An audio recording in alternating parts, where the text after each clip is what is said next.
Americans are feeling economic pressures as the conflict in Iran drives up the cost of living.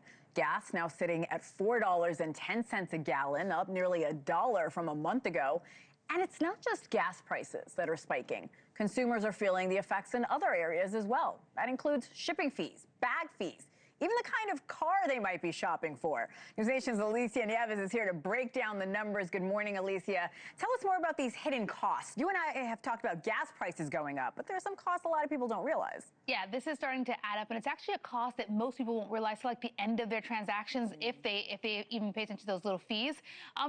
This is one of them. Amazon announcing that it's adding a 3.5% fuel and logistics surge charge to third-party sellers. It's going to start in 2 weeks, April 17th.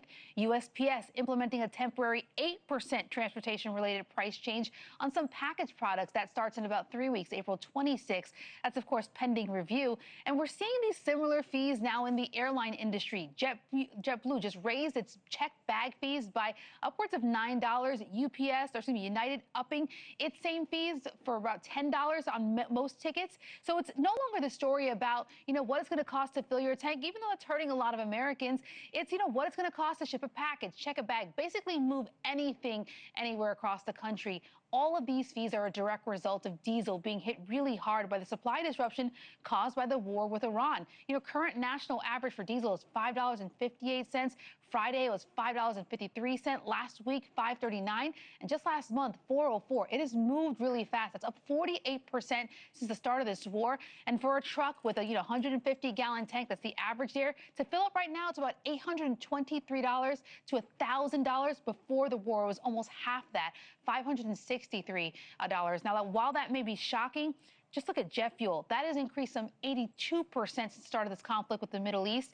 This chart actually tracks the daily jet fuel prices, and you can see it's continually going up higher. $4.50 a gallon is the average now, and fuel accounts for about a quarter of airlines' operating costs. So, when that spikes, that's when we get to this point where we're seeing fees. Soon we're going to see airfare start to go up for a lot of airliners. Going back to those high gas prices, is it true a lot of people are now looking at EVs because of what gas is costing them? Yeah, this is a really interesting story because this certainly is coming up in conversation, not necessarily people pulling the trigger just yet. I'll kind of break it down here. We're seeing experts and analysts, start to cite this increased conversation about gas alternatives like electronic vehicles. Those conversations happening more and more. More drivers are researching EVs. They're comparing costs. They're trying to see whether it makes sense right now. And if you look at this graphic, it kind of shows there is better infrastructure out there for EV. There's more charging stations across the country. There's a bigger network than there used to be. The holdup here is the higher initial investment than gas-powered options. We got a graphic that shows, what it costs to purchase an EV right now. It's about a $6,000 difference from what it typically costs for a gas vehicle. So that's what's holding people up from jumping and making this move. For now, it's more of an interest surge than a full sales surge. But if fuel prices remain high, this is a calculation that could quickly change. Hena? So interesting. Alicia Nieves, thanks for breaking that down.